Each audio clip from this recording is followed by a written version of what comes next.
Very good morning to all of you. Thank you for turning out in large numbers for this very special media briefing that we have for Prime Minister's forthcoming visit to Samarkand for the SCO summit.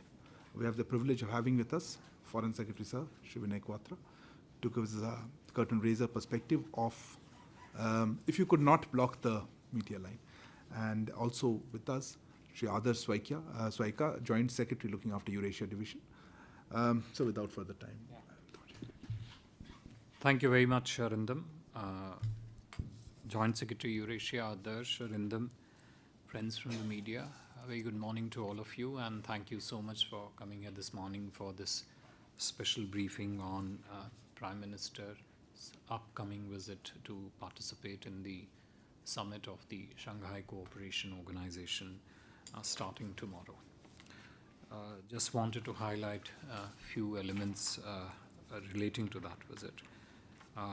And opening remarks are by way of that. At the invitation of the President of Uzbekistan, Mr. Shaukat Mirzayev, Prime Minister Shri Narendra Modi will be leaving later this evening for a 24-hour visit to Samarkand, Uzbekistan, to participate in the 22nd meeting of the Council of Heads of State of the SCO. As you all know, Uzbekistan is the current chair of the organization. You are also aware that SCO is a regional multilateral organization that has 8 member states, namely India, China, Russia, Pakistan, Kazakhstan, Kyrgyzstan, Tajikistan, and the host of the SCO chair this time, Uzbekistan. SCO was set up in June 2001 and in the Council of the SCO Heads of State is the highest decision-making body of the organization and meets for an annual summit that is hosted by a member state of the SCO. Prime Minister Modi has been leading the Indian delegation to the SCO summit every year since we became its full member in 2017. During the last 2 summits in 2020 and 21, Prime Minister participated in a virtual format. So, in Samarkand, we expect full physical format participation by all the leaders. Since joining SCO as a full member, India has been making positive contributions to the SCO processes, deliberations, and its outcomes.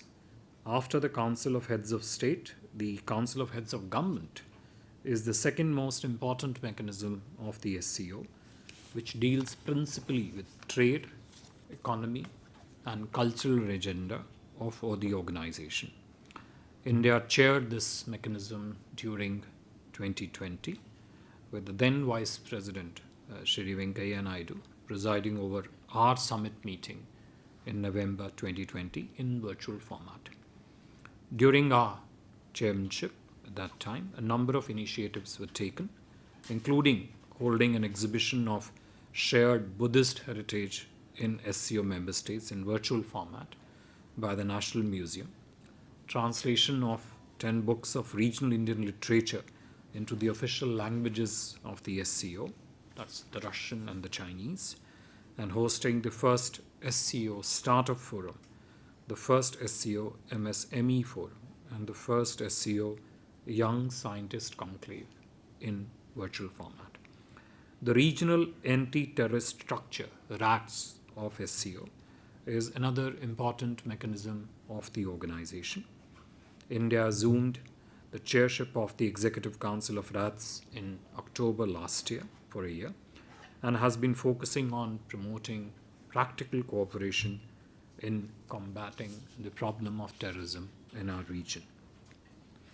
Moving on to the Samarkand summit, Prime Minister will arrive in Samarkand, as I said earlier, later this evening. He will attend the summit tomorrow morning. The summit usually has 2 sessions. One, a restricted session, which is meant only for the SCO member states, and then an extended session that will likely include participation by observers and also the special invitees of the chair country, that is Uzbekistan, as also some of the regional organizations which participate in the SCO summit. The heads of the two permanent bodies of the SCO, the Secretary General of the SCO Secretariat and Director of SCO RATS, will also be present in both sessions. We expect that the discussions during the summit would cover topical, regional and international issues, reform and expansion of SCO, the security situation in the region, our cooperation perspective in the region, including strengthening connectivity, as well as boosting trade and tourism in the region. Samarkand Declaration and numerous other documents are expected to be finalized during the summit. They are currently under consideration of the SCO member countries. Apart from the summit activities, Prime Minister will hold bilateral meetings with the President of Uzbekistan and some other leaders on the sidelines of the summit. PM's participation in this summit is a reflection of the importance that India attaches to the SCO and its goals. This is also tied to our approach and engagement with the region as a whole. As you're well aware, India hosted the first India-Central Asia Summit earlier this year, preceded by a foreign minister level meeting. We remain focused on strengthening our linkages with Central Asia and the extended neighborhood, and this visit will take that vision and that perspective forward. I thanks very much, and if there are questions, we'll be happy to take them. Thank you very much, sir. Before we move on to the question, hold on, I'm sure there's interest. Please introduce yourself and the organization and limit your questions, please. We have a little tight time constraints. Mind to start at the first row always. Sorry. This is Yeshi Seli from the New Indian Express. Who are the other countries with whom PM Modi will have bilaterals? And are there chances of his having any kind of a conversation with Shehbaz Sharif, the Prime Minister of Pakistan? Who are the people who have the exact same question on bilaterals on this? Please raise your hand right now so I don't repeat. Okay, hold on. Yes, on this issue. Sir, Shudhiranjan from the Bloomberg, sir. On the bilaterals, will the Foreign Secretary give us a clarification? Is there a possibility of the Prime Minister meeting Chinese President Xi Jinping? Is it under discussion? On the bilaterals, let's go through this bilateral. And also anything on the bilateral with President Putin, sir? Putin? Yes, please. Sir मैं कविता हूँ हरिभूमि से। Sir जो bilateral meetings हैं Chinese president के साथ bilateral meeting होनी है और पाकिस्तान और चीन की तरफ से क्या विदेश मंत्रालय को कोई इसके बारे में आपके पास कोई कम्युनिकेशन आया है बायलैटरल मीटिंग को लेकर के प्राइम मिनिस्टर मोदी के साथ?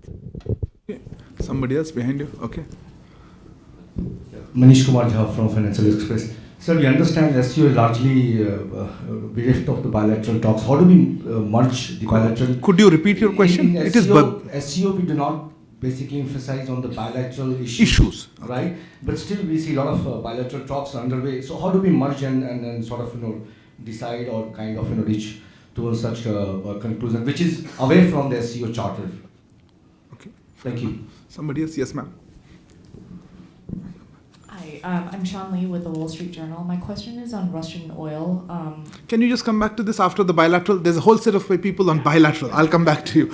I'm sure there are other questions. Yeah, please. Foreign secretary मैं मनीष झा हूँ TV9 भारतवर्ष से।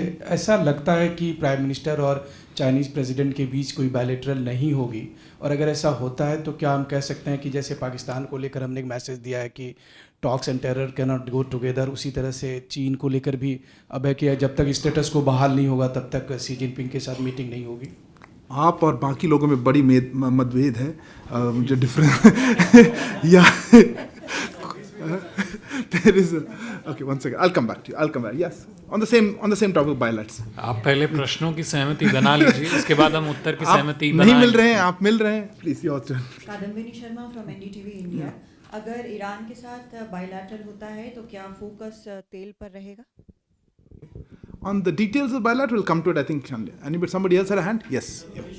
धीरे, आपको माइक्रोफोन नहीं चल रहा है, धीरे। सर मैं मनीष हूँ जी न्यूज़ से। मेरा सवाल है कि SCO लीडर्स बोट राइडिंग भी कर रहे हैं, क्या प्राइम मिनिस्टर मोदी भी बोट राइडिंग का उनका कोई उसमें कार्यक्रम में शामिल है वो? Boat riding. बोट राइडिंग हो रही है। Okay, I will hand over this. On that note, I'll hand over to you. Let me ride the boat.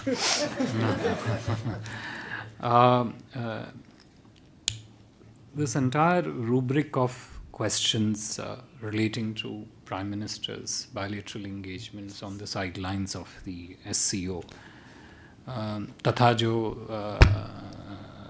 Specific जो आप लोगों के प्रश्न हैं, किस नेता के साथ द्विपक्षीय वार्ता होगी अथवा नहीं होगी.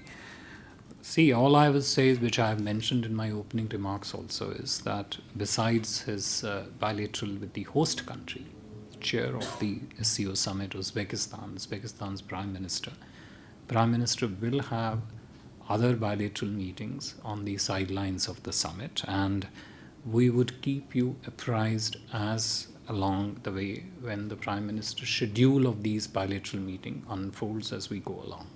At this stage, that is all I can share with you. मैं किसी भी चीज़ पे अपना इंटरप्रिटेशन आपके प्रश्न द्वारा जो अंकित है वो नहीं कहना चाहूँगा इस समय. But there was this one question with regard to, well, boat is a different thing. I think Manish from the Financial Express asked about the question relating to how do we balance bilateral conversations with the SCO agenda. I think, Manish, you are absolutely right that SCO essentially focuses on topics of interest that are topical to the region and doesn't go into the details of bilateral issues between the two countries. And traditionally, if you look at the SCO's agenda, and also, of course, from the time that India has been its full member, we have also seen that its focus remains on discussing developments which are taking place in our region and the world.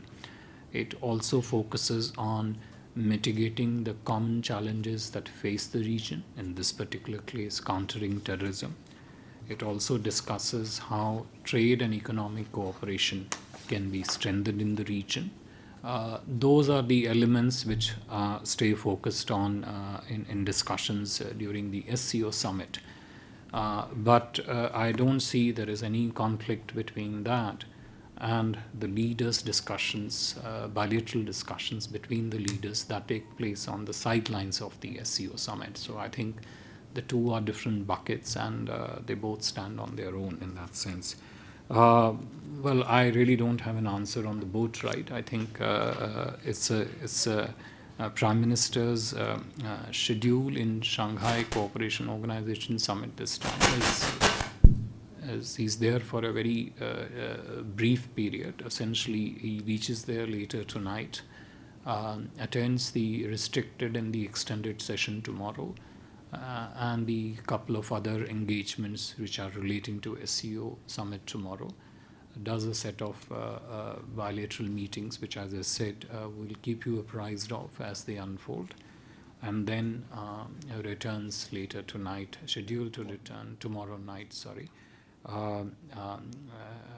If there is a boat ride in this... The context... the context of the question was the leaders who've reached already. Yeah. There was an event where they were taken for a boat ride. Yeah. I don't think Prime Minister will Prime Minister will attend his programs relating to the summit after he reaches there and for the time that he's there. Yeah, thank you. I had interrupted you, so for honor. Yeah, please. My question is just about Russian oil. Is Russian offering deeper discounts on its oil as an inducement for India to not join the G7 price cap proposal? And if so, how steep are the discounts? You have to bring it to some with this. This is a special briefing on the SCO, so I would not like to have Foreign Secretariat also. Okay. Is there a SCO link to it? Out there. And also, just I'm sorry to just follow up. The Russian side has confirmed that there will be a bilateral meeting between Putin and Prime Minister Modi, so I just wanted to follow up. Sure. Thank you. Yeah, please. Sir, मेरा नाम शैलेश कुमार है और मैं national defence से हूँ. मैं आपसे जानना चाहता हूँ कि क्या SCO by and large China centric हो गया है, भारत को इससे क्या फ़ायदा हुआ है, खास करके जितने भी मेंबर स्टेट्स हैं वो सब जिनजियांग से लगे हुए हैं उनके बॉर्डर्स। और एक तरह से चीन जब से संघाई 5 और उसके बाद SCO आया, तब से जिनजियांग को उन्होंने पूरी तरह से सेटल कर लिया, चाहे टेररिज्म हो, चाहे और भी समस्याएं हो, डेमोग्राफी चेंज जो कि 50% लगभग चेंज हो गई है, इंटरनलाइजेशन ऑफ उइगर्स मुस्लिम्स, वो सब कर लिया। लेकिन चीन ओवरलुक करता रहा है हमारे कंसर्न्स को, चाहे वो PRI एक्सटेंड कर रहा हो सब जगह, पर वो CPEC हमारी सोवरेनिटी को चैलेंज कर रहे हैं। अभी हमारे बॉर्डर डिस्प्यूट है, छोटा रखें तो क्वेश्चन। क्या चीन जो है हमारे इंटरेस्ट को ओवरलुक कर रहा है और अपने इंटरेस्ट को प्रमोट कर रहा है? Thank you. Question right at the back. I'll come back. Well, one by one. Yeah, Pranay, go ahead. Sir, Pranay Upadhyay ABP news से। सर, मेरी 2 छोटी जिज्ञासा हैं। प्रधानमंत्री जी जा रहे हैं समरकंद में, तो वहाँ कई SCO देशों का ये प्रस्ताव है कि डोमेस्टिक ट्रेड के लिए जो या रीजनल ट्रेड या बायलैटरल ट्रेड के लिए करेंसी, जो लोकल करेंसीज हैं उनका इस्तेमाल किया जाए। भारत का उस पर क्या नज़रिया है? दूसरी बात, एनर्जी सिक्योरिटी को लेकर कितना महत्वपूर्ण होगा प्रधानमंत्री का बायलैटरल एंगेजमेंट और जो SCO एंगेजमेंट है, क्या कुछ होने वाला है उसमें? Yeah, next to you. Sir, times now. You spoke about rats and how important it is and how effective it is. Now, keeping in mind the fact that one of the members of the SCO is a country we have constantly spoken about, and perhaps rightly too, about cross-border terrorism, how can rats evolve if one of the 8 members is so involved in cross-border terrorism? There, please. I'll come back to you guys. Yeah. No, inko. You had a question? No, sorry. I thought I saw your hand. Okay, go ahead then. Rizal, go ahead. Foreign Secretary Reza from Hindustan Times. Similar question to the last question. We've heard about RADS always as a forum for practical counter-terror cooperation. But how do we do this when Pakistan actively harbors anti-India terror groups and China is blocking efforts to list those terrorists? Okay, somebody had a hand here. Okay, please, both of you. Yeah, then we'll close with that. Foreign Secretary, Shashank Mattu with the Mint. So you talked about trade and connectivity, but China, for example, has north of $40 billion of trade with the 5 Central Asian countries. We have somewhere around $2 billion. They're also partly funding a very expansive rail network connectivity project in Central Asia. Your sense of what the economic strategy is for India with Central Asia going forward? So maybe we'll take this round and take another last round. I'll come back to the remaining. Yeah, sure.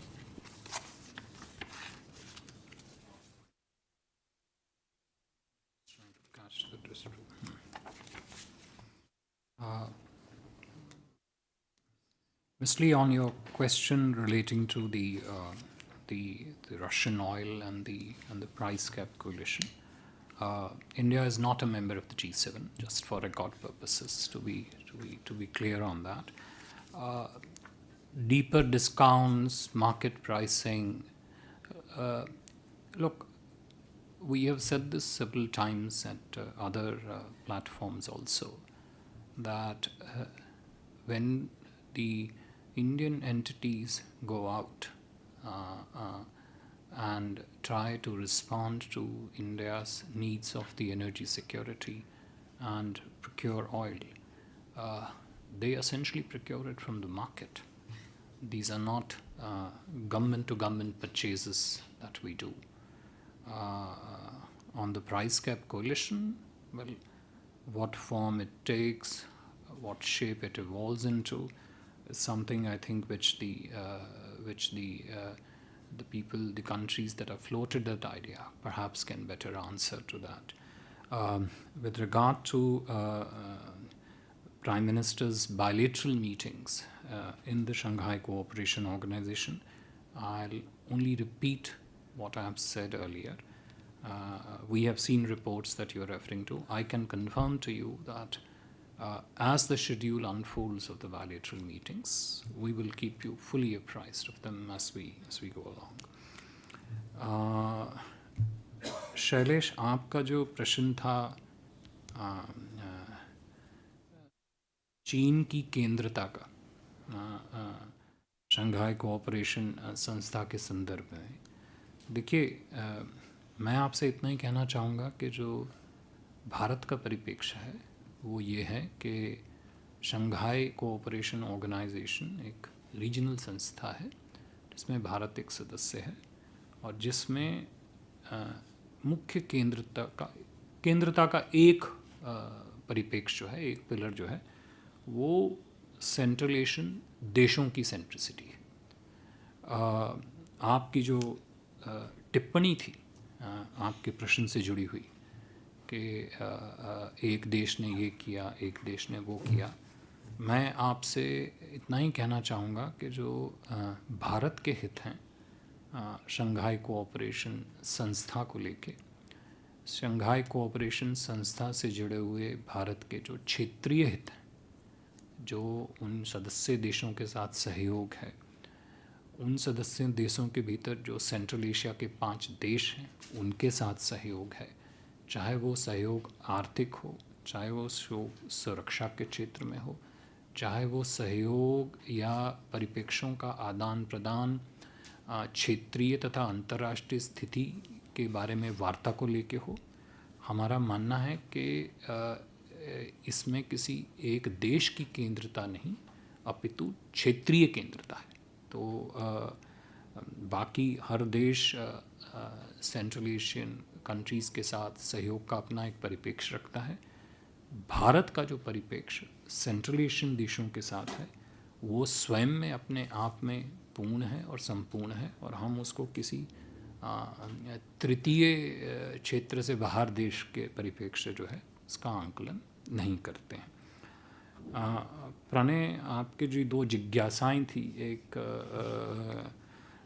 Currency swap को लेके और एक energy security को लेके, जैसे कि मैंने अपने ओपनिंग रिमार्क्स में भी कहा कि जो शंघाई कोऑपरेशन ऑर्गेनाइजेशन की समिट में जो भी डॉक्यूमेंट्स हैं, जो भी उनका जो भी आउटकम होगा वो अभी अंडर कंसिडरेशन है। उसके बारे में जब तक चीज़ें पूरी रूप से स्पष्ट नहीं हो जाती कहना मुश्किल है। मैं इतना ही कहूँगा कि जब हम आर्थिक सहयोग की बात शंघाई कोऑपरेशन संस्था के संदर्भ में करते हैं तो एनर्जी सिक्योरिटी जैसे प्रश्न और बाकी प्रश्न जैसे आपने जो उठाए वो सब वार्ता का भाग होते हैं, मगर वो आउटकम का क्या परिप्रेक्ष्य रहता है वो जो है समिट समझ ख़त्म होने के बाद ही स्पष्ट रूप से कहा जा सकता है।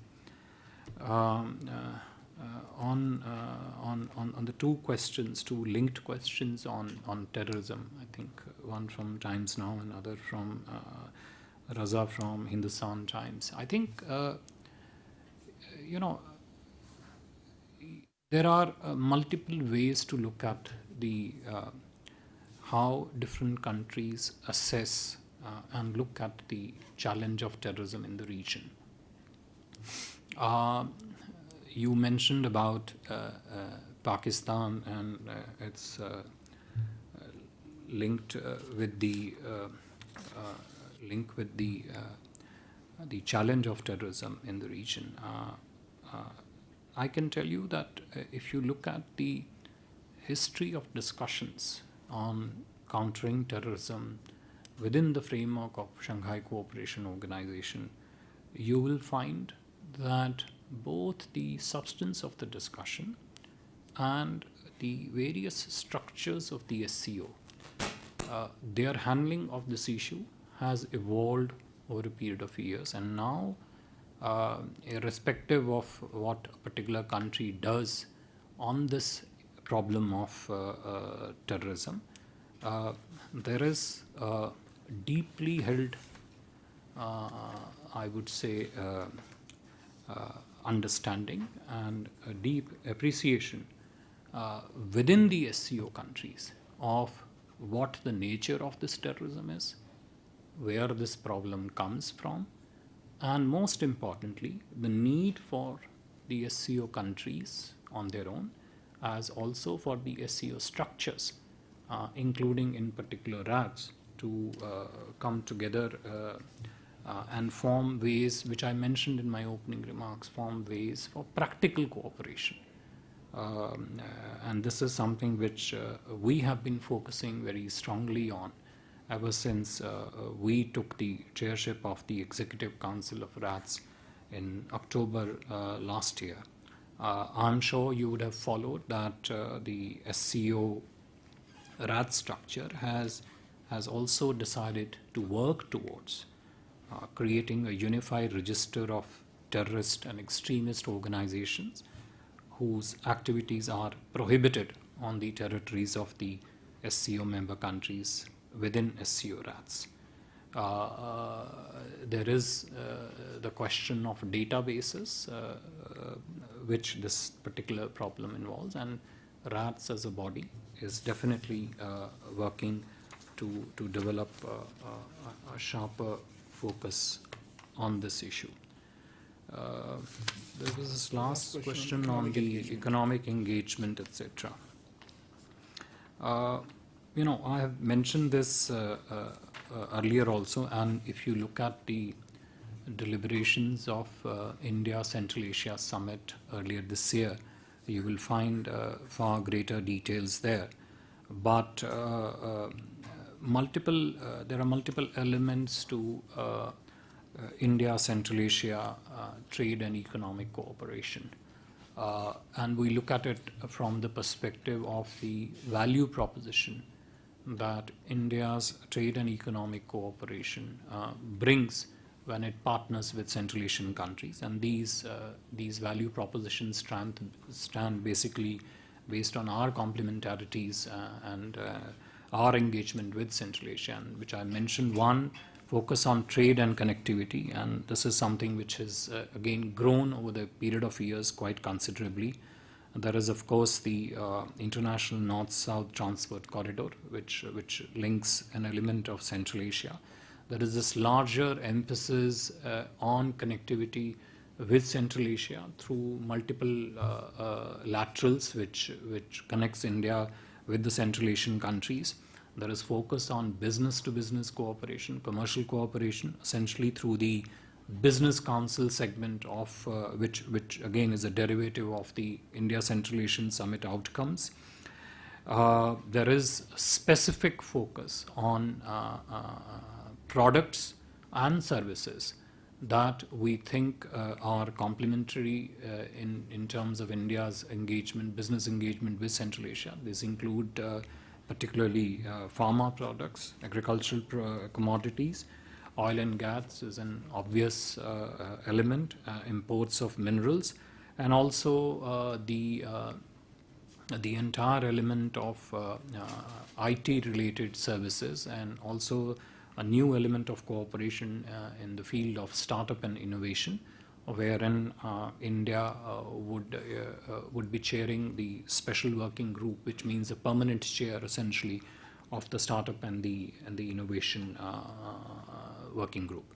So these are crucial elements, and we continue to build on them. We are seeing good progress, good growth in some of these areas, but we are very clear in our mind to build them, build our partnership with Central Asian countries, with each of them individually and with all of them collectively, as also with other countries in our extended neighborhood, based on our strength and based on the value proposition that we bring and the other set of countries bring in to the relationship, and move forward on them.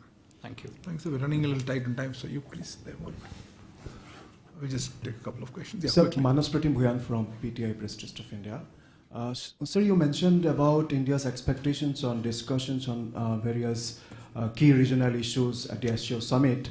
And it is actually increasingly clear that China's aggressive behavior and increasing assertiveness, it's an issue for the region, not only for India. Many countries have actually faced these kind of challenges. Keep it tight. So, are you expecting any discussion on China's growing assertiveness in the region, which is creating problem for many other countries? Will India actually raise the issue? Thank you. I think let me close that here right first. I think I'll not comment on your comment, but to your question, what I would say is that I mentioned already in my opening remarks and repeated it also, that the agenda of the Shanghai Cooperation Organization includes discussion on developments in the region, which is the entire body of the membership of the SCO and the areas connected with it, the countries connected with it, And in that, India will put forward its perspective on how we look at the region, how we look at those developments, how we assess them. I think every country would do that. Thank you. And the last couple of questions. You have some more? Sorry, I'm really out of time. So, Sridhar from the Asian Age. You mentioned that the bilaterals are still being firmed up, but I wanted to specifically ask, have we received any feelers from China for a bilateral meeting? And a quick add-on, if I may. The SCO, what Shailesh also referred to, the SCO is now increasingly being viewed as an organization committed to a Russia and China-led worldview, which is sort of anti-Western in terms of some of the statements in the language used in the joint statements. Would you agree that India is sort of slowly being the odd man out in this? So I think what your second part of the question, I have already answered on that, and I think you need to assess the contribution that each member makes to the organization, and I'm using the word contribution very consciously.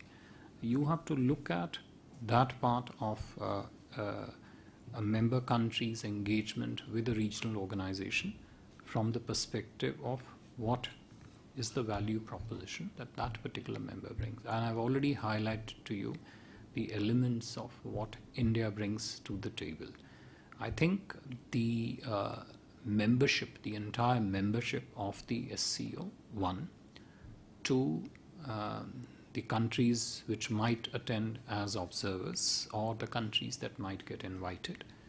3, the Central Asian countries in particular have a very clear and a deep appreciation of what India brings in terms of its strengths, in terms of its values, in terms of its political and economic advantages, that is hugely contributory to the growth of SCO, its agenda, and of course its productive outcomes that it comes up with. So I think on that there is absolutely no doubt, and there is, as I said, a wide and a deep appreciation of that role and the contribution that India has been making to the SCO from the time that it became its full member in 2017, but also even before that. Bilaterals being firmed up, I didn't say that. That's your words. I said, we will keep you apprised as the schedule of bilateral meetings or Prime Minister summit meetings, sideline meetings on the SCO unfolds. That's what I said. Thank you. I think we'll have to close there. Any particular thing you had a query? मैं अमित हूँ times of Bharat से। एक सवाल है जिससे SCO में terrorism को भी लेकर चर्चा होगी, लेकिन जैसे कि पाकिस्तान लगातार मसूद अजहर को लेकर झूठ बोल रहा है, अफगानिस्तान कह रहा है कि अजहर मसूद पाकिस्तान में है, तो ऐसे में एससीओ में कितनी गंभीरता से इस बात को चर्चा होगी और इसको लेकर अजहर मसूद को लेकर आपका क्या स्टैंड है? अच्छा sir, let me just take the last one. Yeah. Tell me. Sir, I'm Akhilesh Suman from Sansad TV. I have a very small question. Connectivity has been one of the major problems for India in connecting with Central Asian countries. And India is the only country which is not directly connected to the Central Asian countries. So in this, during this summit or even before that, how have been you talking to the SCO members for giving access to India through Pakistan? Because of this, we are not getting TAPI and many other benefits that we can get from India Central Asia visa. Thank you. It's really a small question. You had a question? No, that's it. No, nothing further. This is Sachin from the Times of India. Since we're talking about a possible bilateral with the Chinese president, just wanted to ask you about the significance of the latest round of disengagement which has been effected. How is that related to the summit? I will not allow that. Sorry, apologies. Is meeting the Prime Minister. He is approaching it from another angle. This is related to the visit. If you can relate it to the visit, So I just wanted to ask you, what is the significance of that in the context of the overall relationship? That's not good. If you could answer that. Thanks. Thank you, sir. I think on the recent round of disengagement at a particular point, my Foreign Minister, External Affairs Minister, has already commented yesterday on it, so I would not like to say anything more than that. As I said, I'll again repeat what I've said multiple times in this morning's briefing, that We will keep you apprised as the schedule of Prime Minister's bilateral meetings unfolds. Let me, I think, stop there on that one. I think, Akhilesh, your question, with regard to connectivity, how we would try to forge it, how we have been trying to, I would say, overcome the barriers of geography in forging this connectivity. At the risk of quoting again what my EM said at one of his speeches, connectivity for us is whatever connects us is connectivity. We don't look at connectivity purely from the narrow confines of infrastructure connectivity. I think you are referring to. You are referring to that. If you look at connectivity between the societies of Central Asia and India, I don't know if you have had the chance of visiting any of the Central Asian countries. If you visit and you see, you will realize that there is a deeply held bond of cultural connectivity between India and the demographics, population in the countries of Central Asia. The question is related to land route.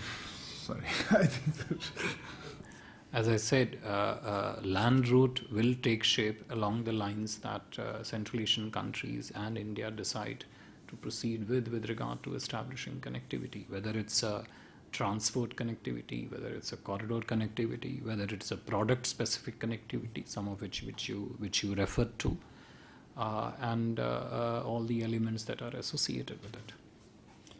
On the terrorism, I think you already answered. Those that you already answered, so I think terrorism. I think you already answered on terrorism. I don't think this is specific to that. देखिए, आतंकवाद के प्रश्न पे जो आपका प्रश्न था, मैं बार बार प्रश्न पूछने से उत्तर तो अलग नहीं आएगा. ये तो विधान है इसी प्रकार का. तो आई थिंक आतंकवाद के प्रश्न पे जो हमारा संज्ञान है, जो हमारा परिप्रेक्ष्य है, वो मैं पहले ही कह चुका हूँ. Thank you very much, sir. Thank you also to Adarsh for being here. Thank you.